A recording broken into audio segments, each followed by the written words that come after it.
Tem muito ódio. Tem muito ódio nesse país. Muito ódio, muito ódio.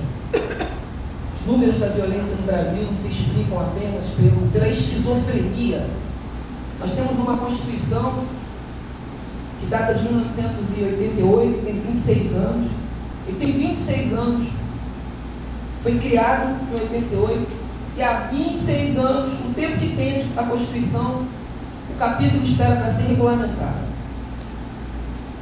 De lá para cá já morreram mais de 1 milhão de brasileiros. Mais de 1 milhão de pessoas vítimas de homicídio doloso. A esmagadora maioria, negros, mais de 70%. Moradores da periferia, entre 14 e 24 anos. É o futuro que a gente está destruindo. É o futuro do Brasil. A violência, ela é a maior ameaça à democracia que nós temos. A maior ameaça. A consolidação de uma sociedade livre, justa e solidária, de um objetivo fundamental da República, que está escrito lá no artigo 3º. Que democracia é essa que mata 1 milhão de pessoas? E a gente fica quieto, não faz nada. Ano passado, eu dei uma palestra na Academia Brasileira de Letras e falei isso. Em outubro, quando o relatório do 7º Fórum Brasileiro foi anunciado. E lá se diz que 50 mil brasileiros morreram em 2012. Agora são 53.800. Ano passado, eu contei 25 notícias de jornal. Depois fez um silêncio absoluto, sepulcral. Não se tocou mais no assunto. Até agora, quando veio o Fórum Brasileiro nos alertar, que o número aumentou. Nós não podemos ficar em silêncio. Está começando uma legislatura ano que vem. Nós precisamos cobrar dos nossos futuros legisladores uma posição. É esse o sistema de justiça criminal que a gente quer? Se for, vamos instituí-lo. Vamos tirar o parágrafo 7º da Constituição. Vamos criar a lei complementar para que essas instituições parem de funcionar como ilhas, porque são ilhas. As instituições não dialogam, não trocam informações, não trocam banco de dados. Cada um fica em si mesmado, em cima de seus dados, nos seus nichos de poder, com as suas vaidades, enquanto a nossa juventude está morrendo. E eu fico me perguntando, por que esse silêncio? Porque quem está morrendo tem cara, quem está morrendo tem cor, quem está morrendo tem um lugar onde mora, que é a senzala. A gente ainda tem senzala nesse país. Tem uma matança, né? O professor Darcy Ribeiro usava uma palavra, uma metáfora que esse moinho de gastar gente, o Brasil é um moinho de gastar gente. Desde o primeiro dia da colonização, nós esmagamos milhares de índios para construir esse país. Depois milhares de negros, milhões de negros, milhares de sertanejos. A República Brasileira é inaugurada com massacre. A gente não sabe até hoje quantos morreram em Canudos. Esse número aí é por causa das casas que Euclides diz que tinham 5.200. A pessoa coloca 4 sertanejos em cada casa e diz que foram 20 mil. Mas o que é uma família de sertanejo no início do final do século XIX tinha 4 filhos? Claro que não. A gente não sabe quantos morreram em Canudos, mas foram lá. E hoje nós estamos matando 1 milhão de brasileiros nos últimos 26 anos. 50 mil brasileiros morrem todo ano, o dobro da população de Canudos. A gente destrói, extermina 2 Canudos por ano no Brasil. E ninguém fala nada. Se indigna durante 20 dias, depois... A gente precisa mudar isso. A gente não vai a nenhum lugar sem a gente saber efetivamente quem a gente é. Vocês, nesses últimos 3 anos, espero que tenham aprendido quem vocês são. Vocês são policiais. Um policial num Estado democrático no nosso Estado democrático, está lá na Constituição, não sou eu que estou dizendo, está escrito lá, no primeiro artigo da Constituição, cada órgão da República Federativa do Brasil tem que garantir e promover os princípios fundamentais do Estado democrático. Entre eles, o mais importante, disparado, sem o qual todas as outras palavras são apenas palavras. É a dignidade humana. É para isso que a gente existe. É para isso que a lei, em última análise, existe. A lei existe para proteger o homem. A lei existe para enaltecer a criatura humana. As secretarias, as nossas secretarias, os nossos cargos, tudo isso está a serviço da dignidade, da promoção do ser humano. Porque se não for isso, não serve para nada. Para nada. Nós estamos aí com uma invasão. E eu estou na expectativa de ter que cumprir a determinação judicial para remover aquelas pessoas. Mas eu tenho deixado bem claro, a minha prioridade não são os prédios.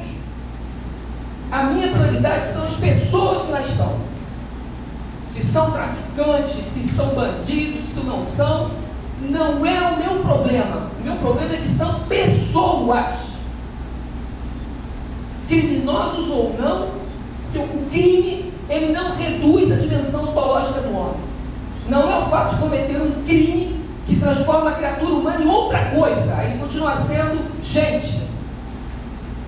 E gente tem direitos. Gente tem que ser respeitada. Então nós temos que prender, quando é o caso, temos que cumprir a lei com toda a energia que a lei precisa ser cumprida, sem esquecer que tudo isso só existe em nome da criatura humana. Prioridade para mim é gente. O resto é preocupação. Mas gente é prioridade. Se nós quisermos viver num país menos violento e menos corrupto, nós precisamos cuidar de gente. Priorizar gente. Se gente é o objeto principal do nosso estremecimento, da nossa preocupação, as outras coisas começam a se resolver. Então eu preciso que cada um de vocês saiba quem é. Quem é? Polícia no Estado Democrático existe para isso, para promover e garantir a dignidade da pessoa humana. Senão ela é qualquer coisa, menos polícia. E aí, meus amigos, e aí, a gente precisa saber o que é isso, né? O que é o homem? O homem é alguma coisa que, como diz o Rosa, o Guimarães Rosa, é e não é. Aí é que está o negócio. A gente não é. A gente está se fazendo ainda. O homem é um rio. Nós somos um rio. A gente não acabou de se fazer, como diz o Rosa. E para a gente se fazer, a gente precisa do outro. O homem não se constrói sozinho porque o homem não existe. O homem não existe. O homem é um conceito. O que existe são os homens. A gente não existe sozinho, a não ser como ideia. O que existem são homens. Homens que têm que viver juntos. E que para viver juntos tem que se respeitar. Respeitar as suas diferenças de cor, de origem, de ideias, de religiões.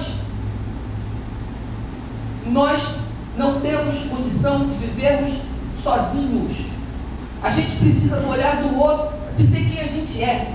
A gente precisa garantir o bem-estar do outro. Para a gente ter o nosso bem, o próprio bem-estar garantido. A melhor maneira de ser feliz, como diz o Francis Heine, é fazendo feliz o outro. O outro. Se você quer ser feliz, meu jovem cadeirante, quando você casar, faça sua esposa feliz. Faça seu pai feliz, seus filhos felizes. Dedique sua vida à felicidade do outro, que você será feliz por tabela. Quando a gente busca ser feliz sozinho, a gente só consegue aumentar as infelicidades, os dissabores e as dores desse mundo. É por isso que a gente está assim. A gente está vivendo uma sociedade que só pensa no seu próprio umbigo. O exemplo dessa desapropriação, ou melhor, essa retomada de imóveis é um bom exemplo do que eu estou a dizer. Imaginem que a gente seja morador da favela, né? Um esgoto a céu aberto correndo. Um dia a gente olha pela janela e vê um prédio bonitinho sendo construído. Você fica olhando para aquilo, acompanhando a construção e pensando, eu podia morar lá.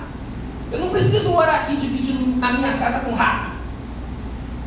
Aí quando aquilo está pronto, você descobre que não é para você. É para uma outra pessoa, de um outro bairro, uma pessoa que você nunca viu. Aí você invade. Porque você quer morar com dignidade. Porque você tem direito a morar com dignidade. Que a Constituição da República diz que você tem esse direito. Aí, como não é isso, como não foi esse o pacto estabelecido, você tem que sair. Mas você não quer sair? Aí como é que faz? Chama a polícia. Desde o início eu tenho procurado esgotar, e eu vou fazer isso todas as vezes enquanto eu for comandante. Eu não vou jogar a polícia contra a população pobre, miserável desse país. Eu não vou usar a polícia para aumentar o sofrimento dessa gente. Tudo o que eu puder fazer, eu vou esgotar toda a possibilidade, até o último minuto de diálogo. Eu não gosto de usar a força, não gosto da força. Vocês aprenderam a ser peritos na força, mas eu vou dizer uma coisa para vocês: cuidado com a força, cuidado com o poder. Ele é uma armadilha, porque ele nos seduz. Exercer o poder sobre outra criatura humana fascina. Por isso que Dostoiévski é importante. O pessoal está procurando zombar de mim, porque eu digo que Dostoiévski ensina a gente a enfrentar a violência, porque ele ensina mesmo. Ele foi o primeiro cara que viu isso. A violência morde a alma da gente. A violência que a gente pratica contra o outro, porque nos enche de prazer, e esse é um dos mistérios terríveis da alma humana. Nos enche de prazer usar a violência contra o outro. Usar a violência quando submeter uma criatura humana ao nosso poder, isso fascina. E nós somos um povo marcado por essa infâmia, por esse fascínio temente, doente. Nós estamos longe de compreender a tragédia da escravidão no Brasil. Nós estamos longe de compreender o mal que a escravidão fez para a nossa noção de democracia, para a nossa consciência de democracia. Não existe democracia num país onde parte da população olha para outra sob o ponto de vista da superioridade, como se estivesse olhando para um objeto, para uma coisa. Democracia é olhar no olho do outro e se reconhecer um igual. A gente herdou da escravidão esse câncer. Porque a escravidão é isso, é o Senhor olhar para o negro e ver naquilo uma propriedade. Aquilo é uma propriedade, aquilo não é um homem. Aquilo é uma propriedade, é algo do qual eu posso dispor. O Gilberto Freire diz que as donas, as sinhás, chegavam ao ponto de quebrar os dentes das negras bonitas para que elas não ficassem agradáveis aos seus maridos. Nós herdamos isso, este olhar de superioridade, esta coisa que é o maior obstáculo à consolidação da democracia entre nós, está viva, está aí. Ela não mostra as garras com facilidade, mas é só catucar no lugar certo que o monstro mostra a cara. O racismo existe nesse país. Nós somos uma sociedade racista, mas o racismo está aí. A gente precisa falar dele, a gente precisa denunciá-lo, porque ele está vivo entre nós. O poder, a força, morde a nossa alma, nos corrompe. Quando você exerce o poder sobre outra criatura e gosta, sua alma está invariável e irremediavelmente afetada. A violência não destrói apenas aquele que é vítima dela, atinge também aquele que vitimiza. Algo na alma daquele que vitimiza morre, e esse algo é a sua humanidade. que a nossa humanidade é uma construção coletiva. Eu tenho que construir a minha humanidade tratando da humanidade do outro, velando pela humanidade do outro, me importando com a dignidade do outro. Se eu fizer isso, eu me torno mais humano. Se eu conseguir isso, porque isso é contagiante, essa é a potência política do amor. O amor tem uma potência política. O Negri, né, o grande e majestoso Antônio Negri, ele diz isso na multidão. O amor é uma potência, tem uma potência política no amor. Isso é contagioso. Do mesmo jeito que o ódio é contagioso, o amor é contagioso também. E a gente tem que demonstrar isso para os nossos homens. Os nossos policiais estão abandonados. Abandonados. Eu hoje, enquanto eu estiver comandando, eu tenho que trabalhar para vocês, para que vocês tenham condições de prestar o serviço público que a nossa sociedade merece. Cuidem da dignidade humana dos seus policiais. Esse tem que ser o objeto de preocupação constante do oficial. Saber como está o nosso policial, saber do que ele precisa, preocupar-se com os problemas dele. O problema do policial é meu. Essa é a regra. Para que o nosso policial tenha a tranquilidade necessária, suficiente, tenha consciência do apoio que ele tem do comandante para prestar serviço público de qualidade para a nossa gente. A dignidade humana tem que ser motivo da nossa indignação. Nós não podemos dormir em paz sabendo que 1 milhão de brasileiros são mortos, que entre 14 e 26 anos a principal causa da morte de um garoto negro morador da periferia desse país seja homicídio. Nós não podemos dormir em paz com isso. Isso tem que nos envergonhar. O sofrimento de um semelhante tem que ser motivo da nossa vergonha. Da nossa vergonha. Se a gente não tiver vergonha da dor, do sofrimento, da privação do outro, a gente não vai a lugar nenhum. Ou, o que é pior, continuaremos no inferno que nós estamos vivendo, acreditando que vivemos num paraíso, numa espécie de Disneylândia. Nós estamos longe disso. Mas se a gente quiser, a gente tem condições de mudar esse mundo. As coisas estão mal. Não adianta dizer que estão bem, porque com 50 mil mortos por ano não dá para dizer que isso está bom. Mas a gente tem condição de mudar esse jogo. A gente tem que olhar nos olhos do subordinado, do nosso soldado, sem ter do que nos envergonhar. Nossa consciência tem que estar limpa. É assim que a gente comanda. É com a consciência e com as mãos limpas. É isso que o nosso soldado está precisando. Ele está precisando de oficiais dignos, honrados, e que respeitem o semelhante, respeitem o outro. A gente vai virar esse jogo assim, com humanidade. Não existe prática policial sem humanidade, sem respeito aos direitos humanos.